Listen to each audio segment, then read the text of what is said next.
Hi, friends. How are you? I am here popping in to chat about something I don't normally talk about.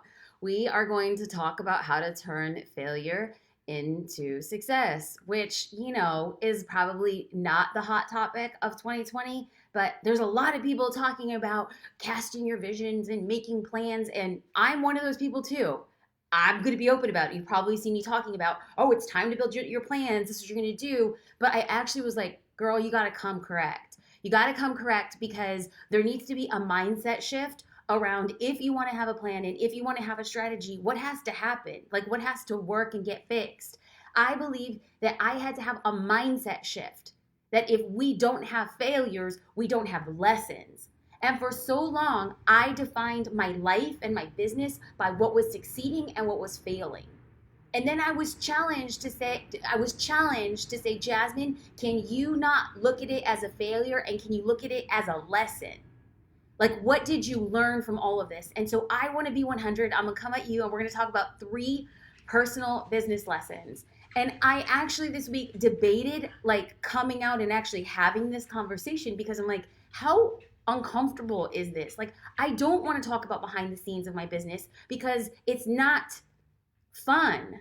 Like we don't want to talk, we want to show everything on social media, make it look good, right?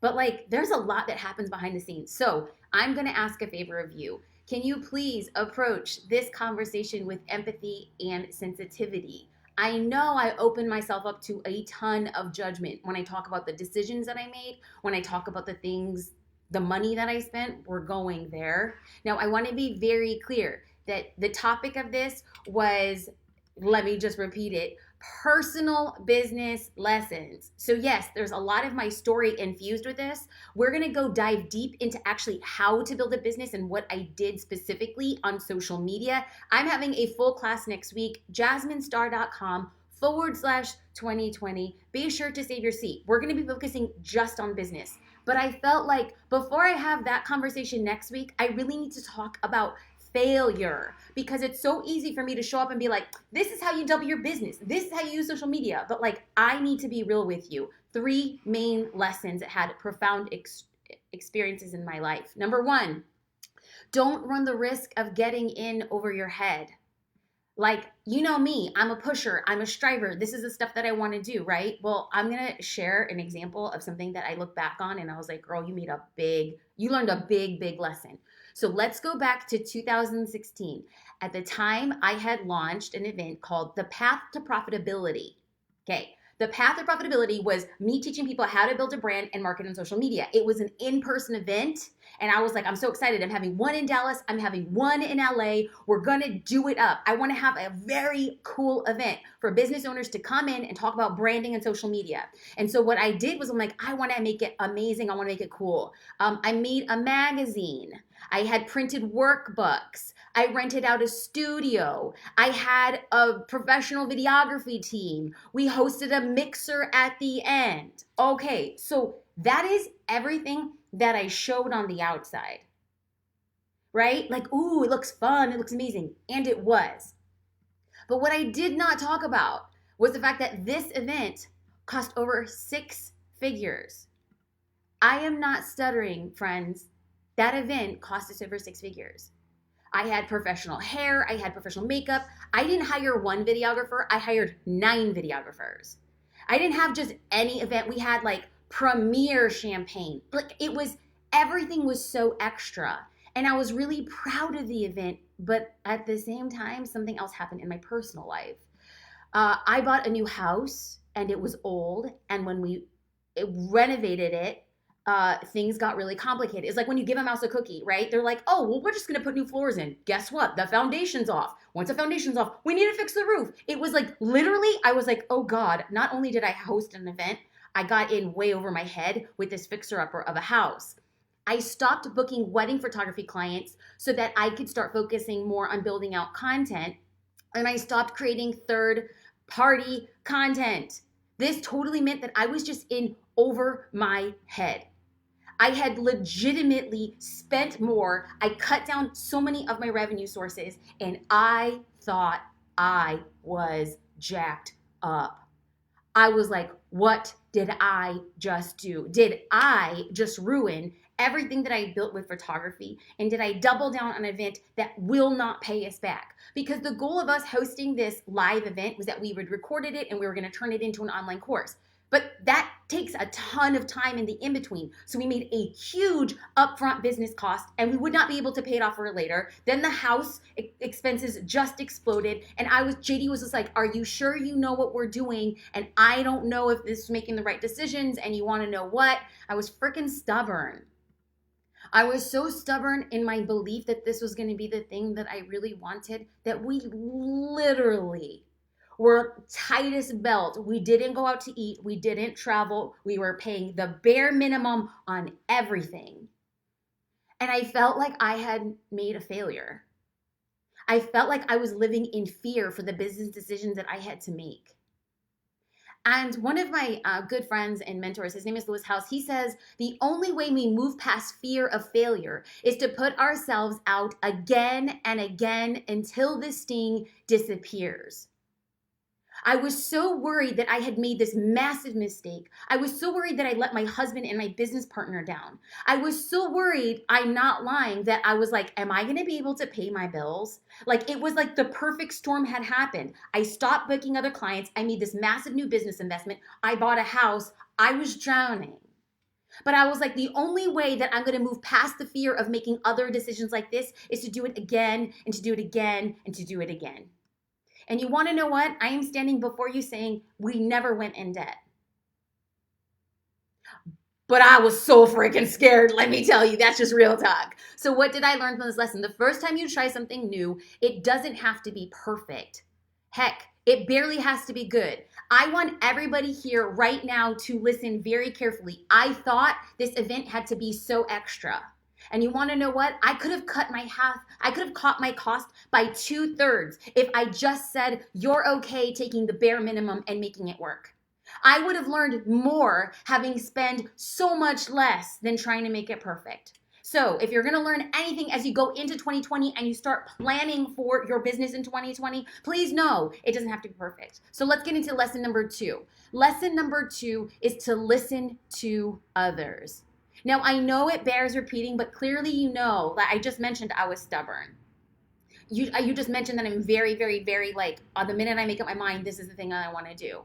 And I'm going to tell you one of the biggest mistakes that I made in my business. So remember, empathy and sensitivity. Okay, so most of you know, or many of you know, I launched a membership called Social Curator in July 2017. Well, we also had a second launch for Social Curator in October 2017. So this is a brand new business, right? Like, I talked to my husband and my business partner and I said, I don't want to know any of our numbers. I want to focus on serving our members well. So we had these really successful launches. Like, on the outside, it looks all amazing and we're just driving and striving and we're like, we're going. And on the outside, it looks all amazing. And then we opened in July 2018, and let me just tell you, I had a wake-up call in January 2018. So what had happened? We had these massive promotions. We had all these people entering, and in January, after doing all of these promotions, after paying for ads, after setting up retargeting strategies, we had less people than we'd started. And I was like, you're kidding me.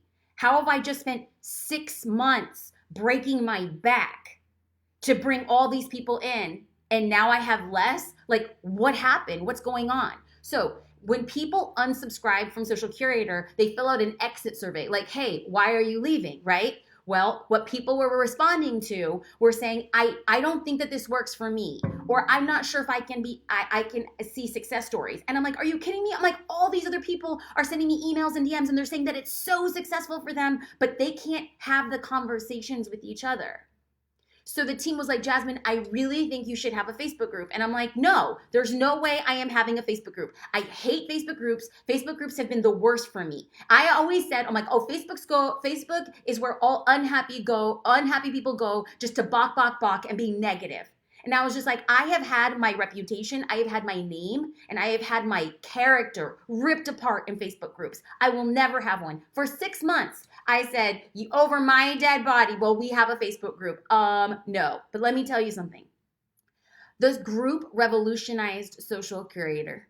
That's just real talk. When I said, okay, Jasmine, you have to get over your ego. Just because you don't like it doesn't mean that it doesn't have the capacity to be good. So I am challenging you as a business owner. If you aren't moving the needle, or if the needle in my case was going backwards, what do you need to do to change? And I said, okay, I need to have the humility to say, you know what, Jasmine, you're messing up. The business that you want to build, get over yourself and do something for other people. And this group, I am telling you, there are so many success stories, but the reason why it works is because other people are helping each other, and then people are seeing the proof in the pudding. Tony McFadden said, I started with 300 followers on Instagram in 360 in 2019. My goal was to get to 1,000 by 2020. I'm currently at 1,137. She beat her goal in a year. Hope said, now she's a doula. Hope said that she finished a large contract and she got 2 other clients. So what does Tony, a photographer, and Mindy, a doula have to do with each other? We're all just business owners proving to each other that social media has a crazy foundational way of changing what you're doing in your business. People just had to see those success stories. People just had to say, whoa, what are you doing? And you're the doula world, that can help me. That's just amazing. But I'm not here to talk about Facebook group. I'm here to talk about the lessons that I learned. The lessons that I learned is that it's not about you and it's not about me.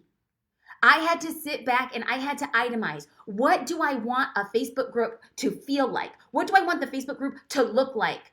I do not want unhappy people. I do not want snarky people. I don't want selfish people. I don't want all of it to be sales driven or me. I'm so cool in my business. No, I sat down for an hour and I wrote out a dream. This Facebook group is going to light up the internet. This Facebook group is going to go where brilliant business people go and they help each other. This is going to be a creative, inspirational think tank for hustlers. That's what I said. And I'm telling you today that what I saw in the future has come to be present. And that would never have happened if I had too much ego. That would never happen if I said, you know what, that's not for me. I'm not going to do it for my business. Because how many of us as entrepreneurs have to do the stuff we don't want to do to get to where we want to go? That was the second lesson that I learned. And let me just tell you, there have been times I'm sure that you felt like it was a failure. My friend Amy Porterfield said this. She said, it felt like my dreams had burned to nothing more than a spark, but they came back with a roaring flame. And I'm just like, hell yes, queen. I felt like when I had a wake-up call in January 2018 and I saw that my numbers had dropped, all this hard work and passion, I was like, I'm not even staying in place. I'm moving backwards. It broke my heart because I was like, I took it personally. And then I realized it's not about me. It's the fact that I wasn't serving members to their highest potential. Just like Amy had said, I burned down to a flame and now the community is a roaring fire. All I can say is heck yes to that. Now, the third lesson, and hey, y'all, if you guys have questions, please leave them here. I'm going to be doing Q&A at the end. Q&A at the end because I want to be real and 100 with you. I'm just tired of faking the funk. I want to be 100 so that next week in the live class, y'all show up. If you guys want to learn how to use social media to build your business, please show up for that class, jasminestar.com/2020. But I knew that I could not go to that class without being 100 with you and talk about the back end stories of what's really happening in my business. Lesson number 3, let's dive in. Set your priorities. I'm going to be real and tell you something I don't want to admit. I dated my computer more than I dated my husband. When I started my photography business in 2007 and 2008, I didn't know anything about photography. I didn't know anything about building a business, but I knew that I had passion. So I was spending all day and all night on Google. I was watching video tutorials. I was reading books. I was reading manuals. I was outside networking with other people. I needed to get my business off the ground. But in the process of getting my business off the ground, I was losing attention for the people who mattered the most, specifically my husband. He would get home from work and I would be like, okay, we're gonna eat dinner together and then I'm gonna go and work a few hours. And I was like, just like 2 hours. And he's just like, 2 hours? He's like, we haven't even seen each other all day. I was like, okay, just give me an hour. And then 3 hours later, I would like see him falling asleep on the couch. And that sucked. Or I would say, oh, hey, let me just check my email real quick. I'll be right back. And then like 2 hours later, I would come back. And it was just like, I could not snuggle with my computer. But that's where I spent all of my time. But then I got a call that changed everything. One of my best friends called me and she said, Jasmine, I'm in Minnesota at the Mayo Clinic. My husband just hit his head and they did a scan and they realized that he has a brain tumor and they're not giving him time to live. And I was just like, wait, what? We're the same age. We got married in the same month. And now you're telling me your husband's not going to live? And I was heartbroken. Like, I was crying with her on the phone and I was like, how do I help you? And she was a photographer. We actually met because of photography. And she said, I'm just calling to see if you can pray for me. And I'm also calling to tell you and remind you to tell JD that you love him. And I was like, oh, like it killed me. It killed me because I was like, dang, I'm doing it wrong. Like, I'm jacked up. Like, I care more about my business than I care about my relationship with my husband. And I knew that I had to the biggest lesson that I learned in my business was, I need to say, I'm sorry. Like, I'm sorry for prioritizing my business. That I had to believe that I had enough time and the right time to build my business and also focus on people that I loved. So the thing that I learned in this lesson was when you set your priorities, you set parameters. Like, what is the priority as you build your business, right? If that's your partner, if that's your children, if that's your nonprofit organization, or even if it's your business, whatever it is, whatever your priority is, it allows you to put parameters on what you will say yes to and what you will say no to. And every time I made at the time I thought there were mistakes. Now I'm like, hey, I learned some lessons. But at the time when I was going through all of this, the thing that I felt the most was like, God, am I the only person who messes up like this? Like, why do I feel so alone? Like, why do I feel so alone? And every time I fail in my business, like, what is actually happening? And years later, any advice that I can give anybody at all, I would say we are only alone if we keep people out of our story. We have the tendency to think that we're going through it alone. Nobody else has ever experienced the pain that we have been through. Nobody else has failed the way that we have. No, everybody else has their life together. I'm here to tell you that's trash. Do not compare yourself to somebody else's social media feed, to your real life. People will put out stuff to make them feel better about themselves, but that is not 100% of their life. We only feel alone if we stay alone. The thing that I did not imagine on the inside of the Facebook group is that people are going in there and they're like, has anybody experienced this? And everyone's like, yes. How do we fix this? How do we move past it? And I was like, whoa, people are showing up for each other in a way I just didn't and could see. My mentor, James Wedmore, says, we must make the conscious decision to reframe our situation. We can choose to believe we failed, or we can choose to believe we learned a lesson. Heck yes. Right now, my question to you right now is, do you have the capacity to say, I didn't fail, I learned a lesson? If that is you, can you leave a yes in the comments right now? Because I want other people on the outside to see and have the know-how and the wherewithal that we are not alone. We might feel alone, but we're only feeling alone because we're not letting people in. My question to you is, do you have a safe space to let people in? Do you have a safe space to do life with people? All I can say is James Wedmore is my mentor. I absolutely love him. I invited him to speak on the Inside of Social Curator, and we talk about mindset shifts. And I have to tell you that Pure and Coco said, true story. Just look at my numbers, and because of you and James Wedmore, I doubled my business last year. And to think I almost walked away from my business in early 2019 because of what happened in 2018. So grateful. Y'all, you don't have to do this alone. I am putting together that training next week because people feel so alone in their business. And I'm like, I could sit here and scream from the mountaintops what it really means to build your business. I could talk to you about, actually, the title of the class is How to Double Your Business. And people are like, wow, Jasmine, that's pretty lofty. And I'm like, no, it's not lofty if you get it right up here. If you get this right and you get this right, this will be right. But you can't grow your business if in the back of your mind, you're like, I'm such a screw up. What are people thinking? Other people have done it before. No, friends, no.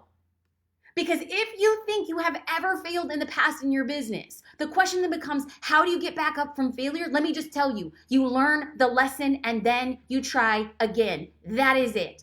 I would love to help you plan for your success. JasmineStar.com/2020. Let's get into some of your questions right about now. Hey, Jay, are you here? Can you pop in and send me a few little questions? I literally just turned my husband on the spot. I have a conference call in just a few minutes, but there are people here and there's a lot of questions and I want to serve you well. So let's get in. If you have questions, please. Alexis, I love you, doll. I know that you say you're crying, but I know they're happy tears. I know they are. You doubled your business. Alexis is a baker and she was in Social Curator and she said that she doubled her business from 2018 to 2019. Maria says, I'm feeling like that today. I am here to tell you, Maria, you are not alone. You and I are on this call and I see you. And there are literally thousands of other people who want to say, you are not alone. Let's do this together. Like, how are we changing our businesses in 2020? Yes, Brooke said, lofty goals move us forward. Yes, they do. Yes and amen. That is exactly what happens. Okay, Katie says, I love Pure and Coco. Isn't she cute? Okay. I'm so happy that Michelle says it's the best Facebook group ever. I have a tendency to agree, but I'm just biased. And here's the thing. I hated Facebook groups. And now I'm like, I'm a convert. I'm in there like every single day. Okay. So JD sent me some questions because the comments are going so fast. So A, thanks for that. Shanae says, everyone has a future self just waiting for them to let go of the old versions of themselves. Oh, Shanae is out here preaching. I'm going to add on that. What do you have to let go today to get what you want tomorrow? Do you have to let go of fear and doubt and negative self-talk? Because until you let go of the baggage that's holding you back, you will never be able to run the race that you have been called to run. Jen Ryan says, so are you saying you did less but got more done in 2018? Ooh, Jen Ryan, ask that question to Alexis Ruddock. Alexis is on here. Alexis doubled her business because she was able to have funds to buy, it's like a custom cookie decorator. But like she produced more because she was able to systematize. There's another member, her name is Megan. Megan streamlined her business and found a way to scale it. She doubled her business from 2018 to 2019 and she worked less. Is that possible? Hey, you don't even have to hear it from me. Talk to those people. They can testify. Carrie says, I just watched your bonus video with James. Yes. We have current clients that we've had for 3 over years and we are raising our prices. Having a hard time figuring out how to tell them we are raising our prices for all. Any suggestions? So I have always recommended that if you're going to raise your prices for current clients, that you sweeten the deal. You don't want your clients to feel like they're penalized, right? Because like the more popular they get, they could feel like, hey, well, we're the people who helped you get to where you want to go. What I would do as you raise your prices is say, hey, we'll say John. Hey, John, we're raising our prices starting February 1st, 2020. But because you've been a dedicated client, we want to let you know that we're going to honor your prices until April 2020 as we go through that transition. If there's anything that we can do, please feel free to let us know. Or if you're like, no, Jasmine, I want to raise prices across the board, then great. Then you tell John, hey, John, we're raising our prices, but as a way to say thank you, we're going to give you an extra 1-hour consulting session. Actually, Carrie, I don't know what you do. So you would just find out a way to bonus them. You want your current clients to feel really special. So here's a real life example. On the inside of Social Curator, we're hosting this class next week and we have a lot of bonuses in the class. Like we want people to join us on the journey of doubling their business in 2020, right? And so we're giving away all these gifts and all these prizes. Now, if our current members saw that we were giving away gifts and prizes like on this free class and they weren't eligible for them, it would make them feel a certain way. So what the team and I decided to do is anybody who is a current member. So Carrie just said, I just watched your bonus video. Yes. We gave Carrie the bonus video because we want all of our members to always feel like they are first and foremost taken care of. And here's another thing, Carrie. We did raise the prices to Social Curator. And guess what? We locked in all of our old members, people who were with us from the beginning. We launched Social Curator in 2017. And remember, I told you that was the lesson, right? We went through this lesson of losing so many people. And those people who joined us, ooh, it moves me. Ooh, a little lump in my throat. The people who were with us in 2017, who stayed by us when we were a hot mess, who stayed by us with all of our tech issues, who stayed by us through the ups and downs of us growing this beautiful, amazing thing, we honored their prices. You guys have stayed with us for years as we have refined this product offering. You have been doubling your business. You have been growing your social media platforms, and you're still saying the founder's price? Yeah, because you stayed with us through the up and down. So that's my advice. Okay. Mari asked, I appreciate you keeping it real. This is something God has been pressing on my heart for months, to simply show up and be real. The truth is more people relate to real and struggle over our highlight reel. Ain't that the truth? And you want to know what? I had to come correct. I already told you guys that next week I'm doing this live class right here. I'm gonna bring everything that I have done for the past decade to double my business every single year. I'm gonna walk you through that process. But I also never wanted to show up and make it seem like I'm faking the funk. Running a business is hard. Running a business, you feel like your guts got punched out. Running a business, people have betrayed you. Running a business, people have lied about you. Running a business, they leave bad Google reviews, and you're like, what did I ever do to you, right? Running a business, all of a sudden you're get hit with these unexpected costs and taxes. Running a business means you have to build a team, and you're like, I've never built a team. Am I built out to be a leader? Running a business is hard. But we're entrepreneurs. We're crazy hustlers. We have raised our hand and volitionally said, I'm here for the crazy. But here's the thing. Nobody talks about the hard stuff. So I had to turn my heart inside out and say, Jasmine, are you humble enough to speak your truth so that next week when you come and you talk about running a multiple 7-figure business, that you're not just talking about the hypergloss, but you're talking about the grit that it took to get you there. This is me speaking my truth. I got to get on a conference call. Love you, people. Sign up for this class, jasminestar.com/2020. We're going to come correct. Much love. Mwah. Have a good one.